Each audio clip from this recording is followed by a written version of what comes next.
Malaysia dan Indonesia adalah tetangga dekat dan mitra penting.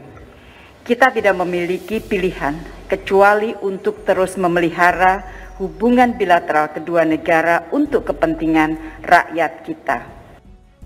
Bersama Menlu Malaysia, Jokowi bahas kolaborasi penanganan pandemi hingga perlindungan WNI.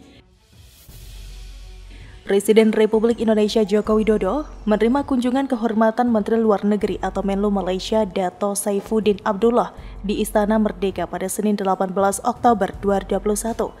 Dalam pertemuan tersebut, Presiden yang terlihat didampingi Menteri Luar Negeri atau Menlu Retno LP Marsudi dan Sekretaris Kabinet atau Seskap Pramono Anung tersebut mengatakan Malaysia adalah tetangga dekat Indonesia dan hubungan kedua negara penting untuk terus ditingkatkan.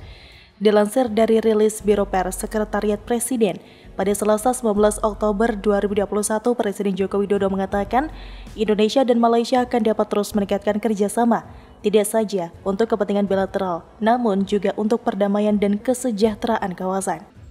Indonesia dan Malaysia adalah negara tetangga dekat dan serumpun, dan Malaysia juga merupakan salah satu mitra penting Indonesia di bidang perdagangan, di bidang investasi, di bidang pariwisata, dan sosial budaya. Kita akan terus memperkuat hubungan baik antar dua negara melalui komunikasi yang kuat pada semua tingkat. Tadi saya sudah. Dalam pertemuan tersebut, Presiden menyampaikan bahwa kedua negara perlu untuk mulai mempersiapkan perjalanan yang aman termasuk untuk pelaku bisnis. Tentunya dengan terus memperhatikan faktor kesehatan dan kondisi COVID-19. Selain itu, dalam pertemuan tersebut, Presiden juga menekankan kembali pentingnya isu pelindungan warga negara Indonesia di Malaysia dan akan terus memberikan perhatian terhadap isu tersebut. Dalam kesempatan itu, Menteri Luar Negeri Indonesia Retno Marsudi menjelaskan bahwa hal ini selalu menjadi perhatian Presiden Joko Widodo setiap bertemu dengan Perdana Menteri Malaysia. Karena jumlah mereka yang cukup banyak dan pelindungan terhadap warga negara Indonesia di Malaysia selalu menjadi prioritas Presiden Jokowi. Presiden mengharapkan kerjasama untuk pelindungan ini semakin diperkuat. Retno juga mengatakan bahwa Presiden Joko Widodo mengharapkan dalam kunjungan PM Malaysia mendatang, kedua pihak dapat disepakati pengaturan koridor perjalanan atau travel corridor arrangement, saling pengakuan sertifikat vaksin, dan saling mengenali sistem yang dipakai kedua negara, di mana Indonesia menggunakan sistem peduli lindungi. Dilansir dari detik.com pada Senin 18 Oktober 2021 sebelum melakukan kunjungan kehormatan kepada Presiden Republik Indonesia, Menlu Malaysia Dato' Saifuddin Abdullah melakukan pertemuan bilateral dengan Menlu Retno Marsudi di Gedung Pancasila Kementerian Luar Negeri. Dalam pertemuan bilateral yang dilakukan dengan terbuka dan bersahabat tersebut membahas tentang beberapa isu, antara lain pertama, kolaborasi dalam penanggulangan pandemi dan upaya masing-masing negara untuk mengatasi pandemi. Kedua, pemulihan ekonomi pasca pandemi. Retno mengatakan untuk mendorong percepatan pemulihan ekonomi kedua negara, maka pemerintah perlu memberikan fasilitas mobilitas pelaku bisnis dengan aman. Dengan ini, Indonesia dan Malaysia sepakat untuk mendorong kesepakatan travel corridor orange bagi pebisnis esensial kedua negara.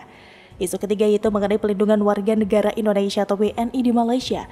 Isu pelindungan WNI selalu menjadi salah satu isu utama yang akan dibahas oleh Menlu Retno bersama Menlu Malaysia. Mengingat pada awal pandemi Indonesia dan Malaysia hanya melakukan kerjasama antara lain dalam distribusi bantuan logistik kepada warga negara Indonesia yang terdampak pandemi, yang tentunya bukan sesuatu yang mudah dilakukan pada saat ini. Selanjutnya, isu keempat yang dibahas mengenai percepatan penyelesaian batas maritim kedua negara. Kedua negara menyambut baik bahwa tim teknis keduanya kini sudah sampai tahap akhir untuk dapat menyelesaikan batas maritim untuk laut teritorial di segmen Selat Malaka bagian selatan dan Laut Sulawesi. Dengan ini Indonesia berharap akan dapat tercapai kemajuan yang signifikan dalam waktu yang dekat, dan selain itu, upaya penyelesaian negosiasi ini akan memberikan pesan penting bagi semua pihak mengenai prinsip penyelesaian isu melalui cara damai dan sesuai dengan hukum internasional.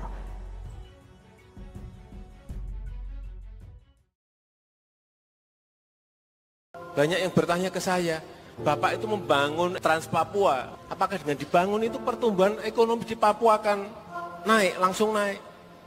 Saya bilang, apakah kita nunggu pertumbuhan ekonomi di Papua baru kita bangun jalannya? Atau kita bangun jalannya agar pertumbuhan ekonomi itu ada?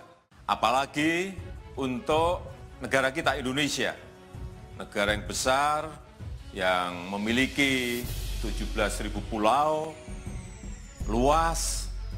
Infrastruktur merupakan syarat dan fondasi bagi negara kita ini untuk maju. Cantik banget, Jokowi bikin Papua serasa di luar negeri, simbol kemajuan pembangunan tanah Papua. Sejak menjadi presiden pada tahun 2014 lalu, Presiden Joko Widodo memprioritaskan pembangunan Indonesia Timur khususnya Papua dalam rangka konektivitas. Harapannya, biaya logistik di Indonesia semakin murah sehingga bisa meningkatkan kesejahteraan rakyat. Keseriusan Presiden Jokowi bangun Papua tidak main-main. Setidaknya, selama periode pertama menjabat presiden, Jokowi mengunjungi bumi Cendrawasih sebanyak 12 kali. Sementara pada periode keduanya hingga kini, Presiden Jokowi setidaknya mengunjungi Papua sudah 2 kali. Langkah ini untuk memastikan percepatan pembangunan dilakukan sesuai program yang dibuat. Langkah Presiden Joko Widodo menggenjot infrastruktur darat, laut, udara, dan langit di Papua ini pun mendapatkan dukungan dari warganet. Banyak yang bertanya ke saya, Bapak itu membangun Trans Papua, apakah dengan dibangun itu pertumbuhan ekonomi di Papua akan naik, langsung naik? Saya bilang, apakah kita nunggu pertumbuhan ekonomi di Papua baru kita bangun jalannya? Atau kita bangun jalannya agar pertumbuhan ekonomi itu ada? Sederet pembangunan Papua sudah dilakukan Presiden Jokowi dan jajarannya. 2 tahun lalu jembatan lengkung yang terentang di atas Teluk Yutefa, Jayapura telah diresmikan. Jembatan Yutefa pun menjadi landmark kota Jayapura sekaligus simbol kemajuan pembangunan tanah Papua. Kini, kemajuan telah terhampar di setiap pojok Papua, dari bangunan megah pos lintas batas negara Skau dan Sota, kompleks olahraga Papua Bangkit sampai Trans Papua. Dilansir dari detik.com, pembangunan infrastruktur di Papua dan Papua Barat hingga kini terus berjalan. Salah satunya, yakni Jalan Trans Papua. Direktur Jenderal Bina Marga Kementerian PUPR Hedi Rahadian mengatakan, saat ini proyek tersebut difokuskan pada Jalan Jayapura Wamena. Dia menjelaskan progres jalan saat ini belum utuh seluruhnya, ada yang masih berupa gradasi, aspal, dan tanah.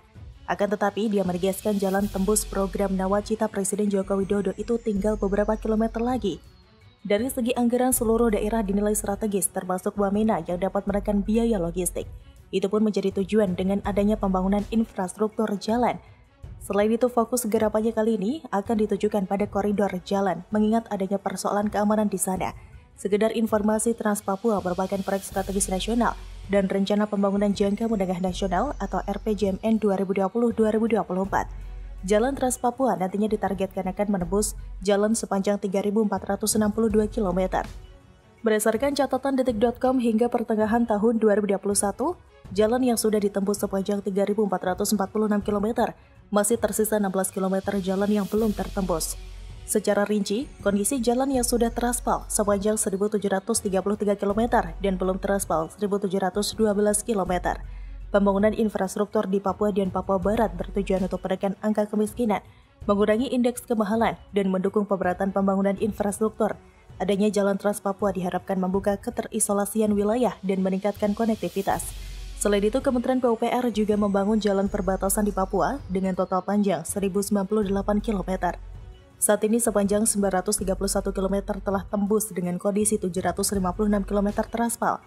Pada tahun anggaran 2021 ini, Kementerian Pekerjaan Umum dan Perumahan Rakyat atau PUPR mengalokasikan anggaran untuk pembangunan infrastruktur Papua dan Papua Barat hingga 9,79 triliun rupiah.